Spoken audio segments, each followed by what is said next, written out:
और एमपी के होटल और रेस्टोरेंट संचालकों के लिए एक बहुत बड़ी राहत भरी खबर है। दरअसल आज से कमर्शियल गैस सिलेंडर की सप्लाई शुरू हो गई है। आपको बता दें कि 6-7 दिन से कमर्शियल गैस सिलेंडर की सप्लाई नहीं हो रही थी, जिस वजह से होटल और रेस्टोरेंट और ढाबा संचालकों के लिए एक बहुत बड़ी समस्या उत्पन्न हो गई थी।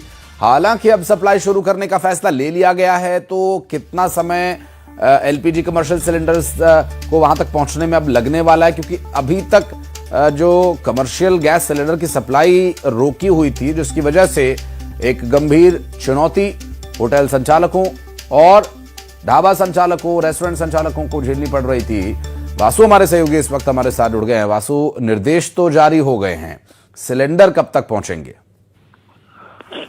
बिल्कुल आशीष, देखिए अभी भी ये बड़ा सवाल जो है वो बना हुआ है। निर्देश जारी हो गए हैं कि आज से जो कमर्शियल गैस सिलेंडर्स हैं उनकी आपूर्ति फिर से शुरू हो जाएगी। जिस तरीके से बीते एक हफ्ते की अगर हम खासतौर पर बात करें तो पूरे देश भर में गैस सिलेंडर चाहे वो घरेलू हो चाहे कमर्शियल हो, उसकी भारी किल्लत की जो खबरें हैं, जो स्थितियां हैं वो बनती हुई दिखाई दी। और उसके बाद से लगातार सरकार और शासन प्रशासन ये आश्वासन देता रहा कि हम लोग जल्द से जल्द आपूर्ति करने का जो काम है वो कर रहे हैं। तमाम स्टॉक्स को जो है वो रीचेक किया गया और अब ये निर्देश जारी किए गए हैं कि कमर्शियल गैस सिलेंडर की जो आपूर्ति है वो शुरू हो जाए। काफी परेशान हो रहे थे होटल संचालक, क्योंकि आप दुकानों पर, होटल्स पर घरेलू गैस सिलेंडर यूज कर नहीं सकते, वो नियमों के खिलाफ है, और कमर्शियल गैस सिलेंडर मिल नहीं रहे थे। तो ऐसे में उनका जो कारोबार है वो बुरी तरीके से प्रभावित हो रहा था। अब आज से सप्लाई शुरू होने के जो निर्देश हैं वो सामने आए हैं, लेकिन अभी भी उनकी सप्लाई कितनी तेजी से हो पाएगी, क्योंकि जो गैस सिलेंडर्स के गोडाउन्स हैं, जो रिफाइनरीज हैं, वहां से शहरों तक पहुंचना,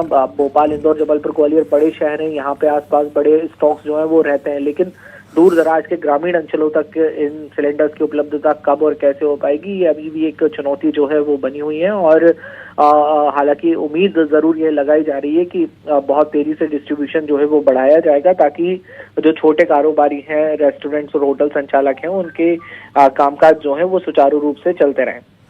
जाहिर है वासु, कालाबाजारी और स्टॉक जमाखोरी करने की वजह से समस्या जरूर बड़ी होती नजर आ रही थी, लेकिन अवेलेबिलिटी या आपूर्ति की उतनी कोई समस्या अभी तक ग्राउंड से सामने नहीं आई है। बहुत शुक्रिया आपका इस पूरे मामले पर जानकारी देने के लिए। और एलपीजी को लेकर अफवाहों का बाजार गर्म है, या यूं कहें कि जमाखोर जानबूझकर अफवाह फैलाकर मुनाफा कमाने के चक्कर में सिलेंडर की किल्लत का शोर मचा रहे हैं। सरकार भरोसा दे रही है कि सब कुछ कंट्रोल में है, बावजूद इसके गैस एजेंसीज पर लोगों की भारी भीड़ जुटी हुई है। इसके अलावा सिलेंडर की कालाबाजारी के खिलाफ अभियान भी लगातार जारी है, जिससे कि जमाखोरी और आपूर्ति में बाधा उत्पन्न करने की कोशिश या जमाखोरी करने वालों के मुनाफा कमाने के चक्कर में फैलाई जा रही अफवाहों पर ध्यान नहीं देने की बात कही जा रही है।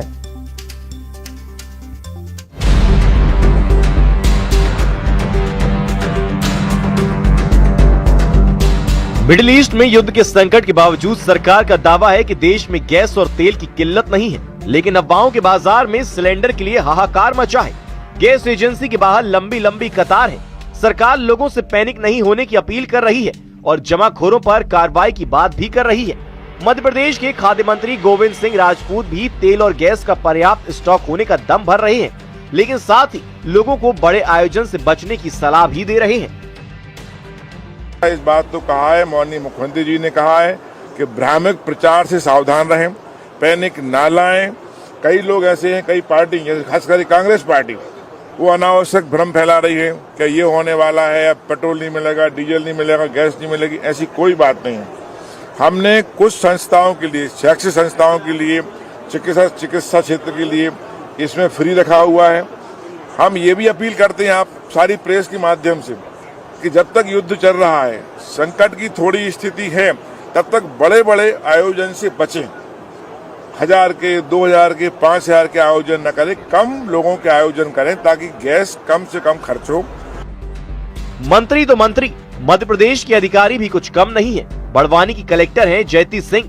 जनता सिलेंडर खरीदने की होड़ में गैस एजेंसी पर लाइन न लगाए, इसकी चिंता करने से ज्यादा इनका ध्यान इस बात पर है कि लोग क्या खाएं और क्या ना खाएं। सभी से अनुरोध रहेगा कि ये एक अच्छा मौका है। आप अपनी जो ईंधन की आपको आवश्यकता होती है उसको एक बार आप देख सकते हैं।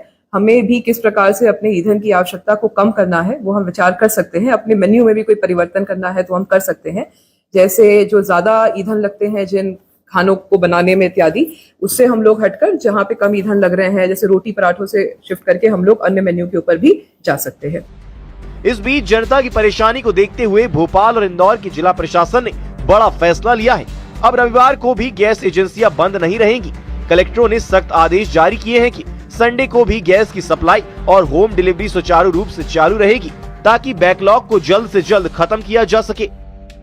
एलपीजी की किल्लत को लेकर लगातार खबरें सामने आ रही थी, उस लंबी लंबी लाइनें लग रही थी गैस गोदामों पर। उसके बाद कलेक्टर कौशलेंद्र विक्रम सिंह ने आदेश जारी किया है कि अब रविवार को भी जो उपभोक्ता हैं वो घरेलू गैस सिलेंडर ले सकते हैं, ताकि उपभोक्ताओं को परेशानी ना हो। अभी हम भी एक गैस एजेंसी के बाहर ही हैं और यहाँ भी आज रविवार का दिन होने के बाद भी जो घरेलू गैस सिलेंडर है उनकी डिलीवरी की जा रही है, होम डिलीवरी भी हो रही है और यहाँ से भी बुकिंग ली जा रही है, ताकि जो ग्राहक है सिलेंडर को लेके वो अपनी जो है गैस सिलेंडर को ले सके, रिफिल करवा सके। उधर छत्तीसगढ़ की राजधानी रायपुर में आज भी गैस एजेंसियों के बाहर उपभोक्ताओं की कतार नजर आई। घंटों तक खड़ी धूप में उपभोक्ता खड़े रहे, बस इंतजार में कि एक सिलेंडर मिल जाए। किसी की ख्वाहिश पूरी हुई तो कोई खाली हाथ लौट गया।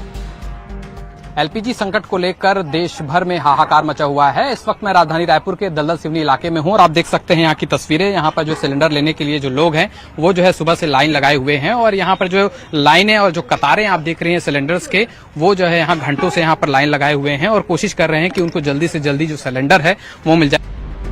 उधर गैस की किल्लत के शोर के बीच जमाखोरों के खिलाफ एक्शन पर पूरा जोर है। डिंडौरी में खाद्य विभाग की टीम ने अलग अलग जगहों पर दबिश देकर व्यावसायिक प्रतिष्ठानों से 3 घरेलू सिलेंडर जब्त करने की कार्रवाई को अंजाम दिया। वहीं सूरजपुर में भी प्रशासन ने एक गोदाम पर छापा मारा। मौके से एलपीजी के 23 भरे हुए सिलेंडर और 12 खाली सिलेंडर जब्त किए गए। सूरजपुर में अलग अलग इलाकों से अब तक कुल 93 सिलेंडर जब्त किए जा चुके हैं। एक तरफ सरकार और प्रशासन जनता से अपील कर रहा है कि वो घबराए नहीं और गैस की जमाखोरी बिल्कुल न करे। पर्याप्त स्टॉक उपलब्ध है और सप्लाई चेन को दुरुस्त किया जा रहा है। एजेंसियों को भी निर्देश दिए गए हैं कि डिलीवरी में कोताही बरतने पर सख्त कार्रवाई होगी। साथ ही एलपीजी सिलेंडर की कालाबाजारी कर किल्लत का संकट खड़ा करने वालों पर भी ताबड़तोड़ एक्शन को अंजाम दिया जा रहा है। Bureau report, news 18। और रायपुर में एनएसयूआई ने छत्तीसगढ़ बोर्ड का 12वीं का हिंदी भाषा का पेपर लीक होने का दावा किया। छात्र नेता पुनेश्वर लहरे ने माध्यमिक शिक्षा मंडल पर सवाल उठाए हैं। उन्होंने दावा किया कि 13 मार्च रात को सोशल मीडिया पर पेपर वायरल हुआ और 14 मार्च को वही पेपर आया। उन्होंने इसकी जांच की मांग की है और 13 मार्च को पेपर वायरल होने का दावा किया जा रहा है। प्रदेश का सबसे बड़ा बोर्ड परीक्षा